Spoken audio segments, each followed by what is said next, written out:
اسمعوا يا إخوتي الأحباء الجنس المختار المسيحيين المباركين، الأمة المقدسة والشعب المحب لله، الشعب الذي اختاره ابن الله دراسا له من كل الأمم الذين تحت السماء، الشعب الذي يؤمن بالرب الإله الحقيقي وحده ضابط الكل وخالقه، الذي هو الثالوث القدوس الآب والابن والروح القدس.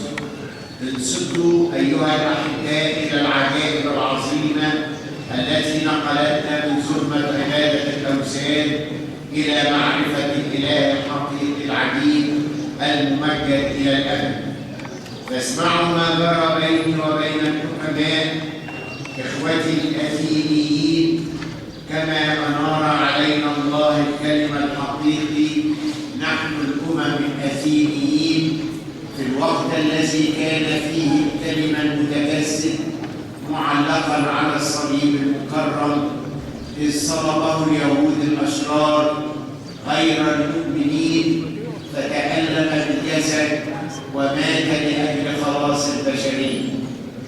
أخبركم يا إخوتي الحكماء، أنا ديونيسيوس الأريابولي، منذ كنت في بطن أمي نظر والداي إنهما يقدمان المولود لهما ذبيحة لرئيس الشياطين. وفي كمال 7 سنين بعد ولادتي أسلمني أبائي إلى كهنة هيكل الأوثان، فلما رأى هؤلاء الكهنة الذين يخدمون الأصنام حسن صغاري أقنعوا أبي ألا يقدمني ذبيحة، بل يتركني أخدم بين يدي الآلهة كل أيام حياتي، لأن هذه إرادة الآلهة أن أكون خادما لهم أفضل من أن أقدم كذبيحة لهم. قبل والدي منهم هذا القول بفرح، وتركني في هيكل الأوثان ورجع إلى مسكنه. دخلت هيكل الأصنام فرآني رئيس كهنة الشياطين وعرف أمري، فتشدد لتهذيبي وتعليمي، فعلمني الفلسفة والقانون، وجعلني أجلس فوق كل مراتب تعاليم الحكمة ومخارجها. كذلك تعلمت كل علوم الفلك، النجوم والقمر والشمس، وما هو عمله في السماء، وعمل كل الأجرام السمائية والأبراج وتغييرها، ورتب البشر وكل تغيير الأوقات والسنين.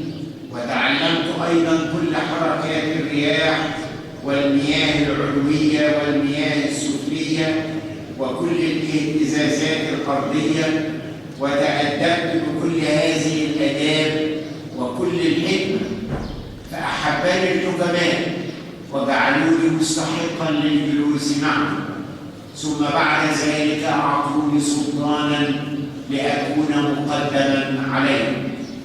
ثم أمر رئيس كهنة الشياطين أن يبنوا مذبحا جديدا للأصنام ويسمى إله الآلهة، وعلى قبته يكتب الإله المجهول المحتجب الذي لا يعرف، هذا هو رب الآلهة. ثم قال لهم رئيس كهنة الشياطين: أعطيت الشاب ديونيسيوس أن يكون عظيما ورئيسا على كل حكمائه وعلى كل قضاته.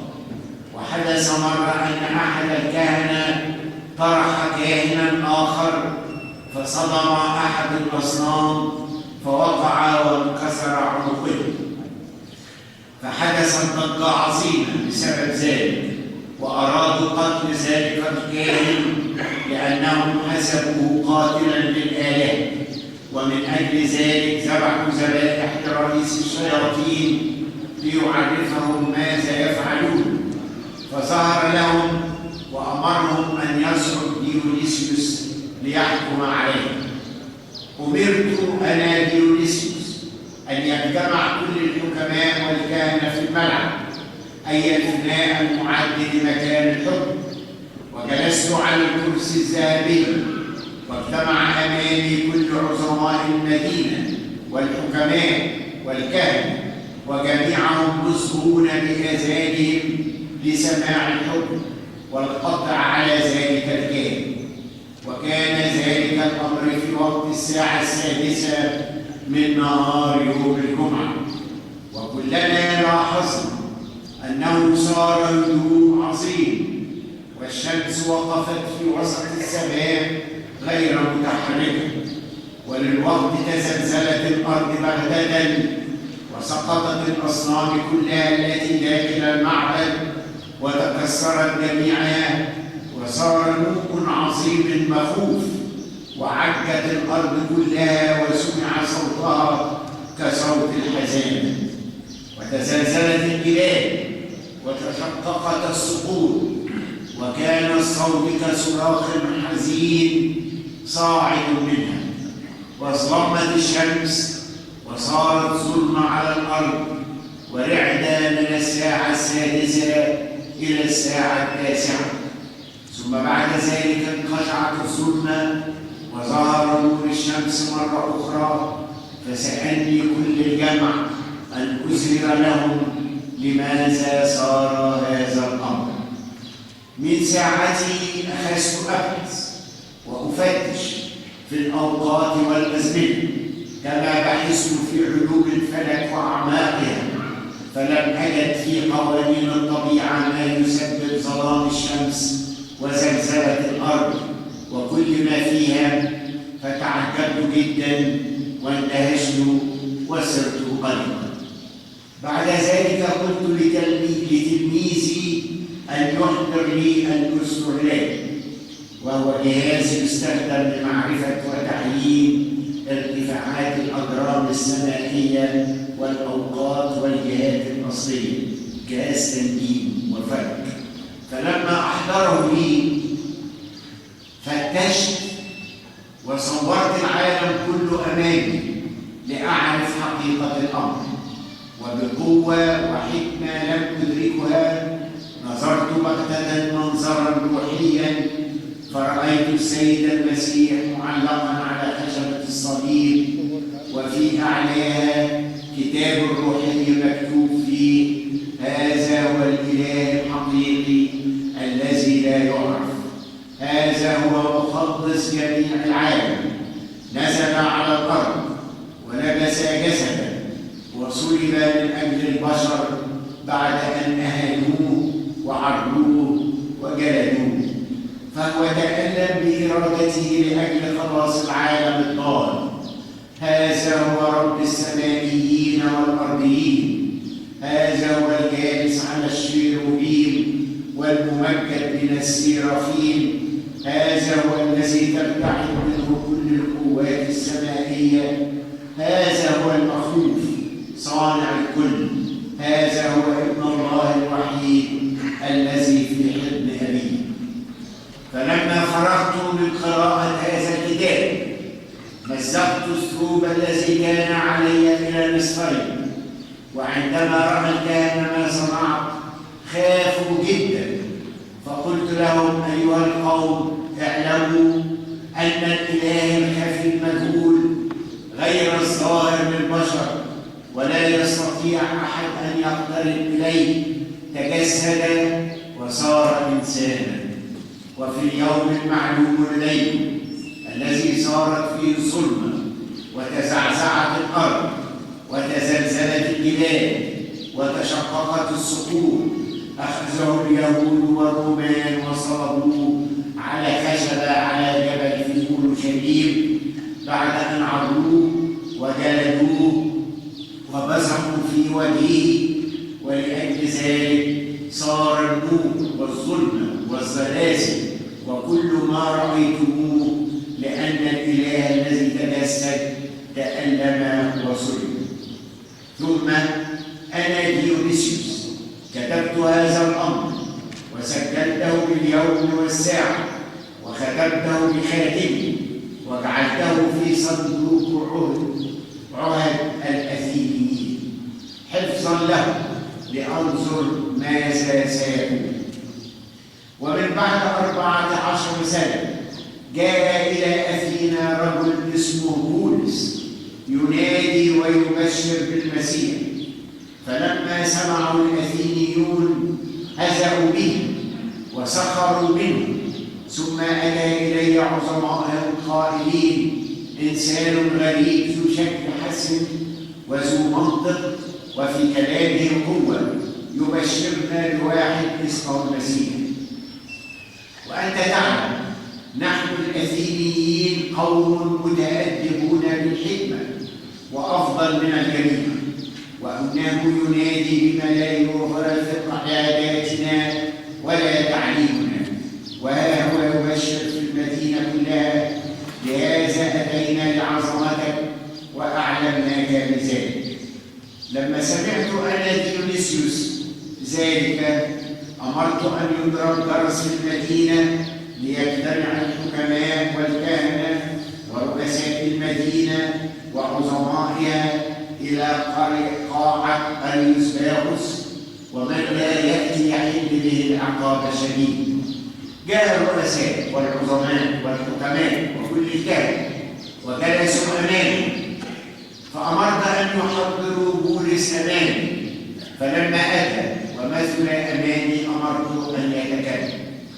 ابتدأ بولس يتكلم دون خوف ويعترف ويبشر قائلا: أيها الرجال الأثينيون، على كل حال أراكم ومن كل وجه أنكم تعبدون آلهتكم كثيرا، فبينما كنت ماشيا لأرى ما تسجدون له وتعبدونه، رأيت مذبحكم مكتوب عليه الإله المجهول. فالإله الذي تسجدون له ولا تعرفونه هذا هو الله الذي أبشركم به، الإله الذي خلق العالم وكل ما فيه. هذا هو رب السماء والأرض، ولا يسكن في الهياكل المصنوعة بالأيدي، ولا هو محتاج أن يخدم بأيدي البشر، فهو المعطي نسمة الحياة لكل أحد. وخلق جميع الناس من أب واحد ليسكنوا على وجه الأرض كلها، وحدد الأزمنة وعين حدود مساكنهم، وأمرهم أن يطلبوا، لأنه ليس هو بعيدا من كل واحد منا، لأننا به نحيا ونتحرك ونوجد. فالآن الإله الخفي الذي ليس هو ظاهرا هو الذي أبشركم به. هذا هو الآب ضابط الكل، الذي أرسل كلمته الحي، الذي هو ابنه الوحيد، فأخذ جسدا من عذراء وصار إنسانا ليعرف البشر طريق الخلاص بتعليمه المحيي. وصنع بينهم آيات وعجائب شفاء وقيام الأموات بقوة لاهوته، وتكلم بحكمته الإلهية لينير للبشر من الظلمة الشيطانية ويخرجهم من الضلال إلى نور الحق الإلهي. وعندما أراد أن يخلص العالم من قبضة يد الشيطان، قبل الآلام من اليهود والرومان، فضربوه بقصبة على رأسه وبصقوا في وجهه وجلدوه وألبسوه إكليلا من الشوك وحملوه خشبة الصليب وساقوه ليصلب. وبعد أن صلبوه سقوه خلا ومرا، وبإرادته قبل الموت أجلنا لينقذنا ويخلصنا من الهلاك الأبدي. وفي يوم صلبه ظلمت الشمس وتزعزعت الجبال وتزلزلت الأرض وسقطت أصنام الوثنيين على الأرض وتهشمت. هذا هو الإله الذي أكرس به لكم ليعطيكم نجاة وحياة أبدية إن آمنتم باسمه القدوس. لما سمعت أنا ديونيسيوس قول بولس المؤيد بقوة إلهية، تذكرت ما حدث في الطبيعة يوم محاكمة الكاهن قاتل الآلهة، فقلت لبولس: أخبرني عن الزمان الذي كان فيه هذا باليوم والساعة التي إلى الآن أنا ممجد. اليوم والساعة التي كانت، ثم أرسلت تلميذين إلى المدينة ليأتي بالكتاب الذي كتبته ووضعته في صندوق عهد الأثينيين بعد أن ختمته بخاتمه. وعندما أحضر الكتاب فتحته أمام الجميع وقرأت ما كان فيه، فوجدنا المكتوب موافقا ومطابقا لبشارة الإناء المختار بولس الرسول. وعندما عرف الرجال المجتمعون ما كتبته منذ 14 سنة، كان لأجل الإله الذي يبشر به بولس الآن آمن كثيرون من أهل المدينة. وصرخت أنا في وسط الجمع قائلا: أنا أؤمن بالمسيح ابن الله الحي وأسجد لصليبه المقدس. وقلت للقديس بولس الرسول أن يهيئ لنا المعمودية. ثم تعمدت بيد القديس بولس الرسول. وبعد ذلك جعلني بولس الإناء المختار أهلا لنعمة الله، فأقامني أسقفا على مدينتي أثينا. فهذه رحمة الله علي ونعمته أدركتني، ففتحت عيني الخفية ونظرت صلبوت المسيح ابن الله من بعيد، وعرفني آلامه عنا وحكمته الممتلئة سرورا. وعلمت ما صار في الطبيعة من ظلمة واضطراب في وقت الساعة 6 يوم الجمعة العظيمة كان لأجل ذلك الإله. كل هذا عرفتني إياه النعمة قبل معموديتي، فكانت هذه إرادة الله الصالحة، الله الذي لا يشاء الخاطئ بل يرجع إليه ويحيى. لهذا جذبتنا نعمته من السجن وعبادة إبليس إلى الحرية وعبادة الله الحي القادر على كل شيء. ولولا نعمته التي عرفتني ما حدث قبل أن أسمع بشارة بولس ب14 سنة، ما كان أحد يستطيع أن يدلسني للمسيح ويجعلني مسيحيا. الآن أنا أمجد السيد المسيح الإله الحقيقي ابن الله الآب الحقيقي كل أيام حياتي، لأنه معطي الحكمة ومعلم الحق وواهب الحياة. فأشكر على إرادته ونعمته التي حركتني للخلاص من ضلالة عبادة الأوثان، لأسجد لله ضابط الكل الوحيد الكلمة الذي تجسد وتألم لأجلنا، وبآلامه المقدسة نجى نفوسنا من الهلاك الأبدي، وبدمه المسفوك على عود الصليب وهب لنا الحياة وأنار عيون قلوبنا لنحيا معه حياة مقدسة طاهرة نقية. هذا هو الابن الوحيد ربنا وإلهنا ومخلصنا يسوع المسيح، الذي له القوة والقدرة والمجد والبركة والعزة والسجود الآن وكل أوان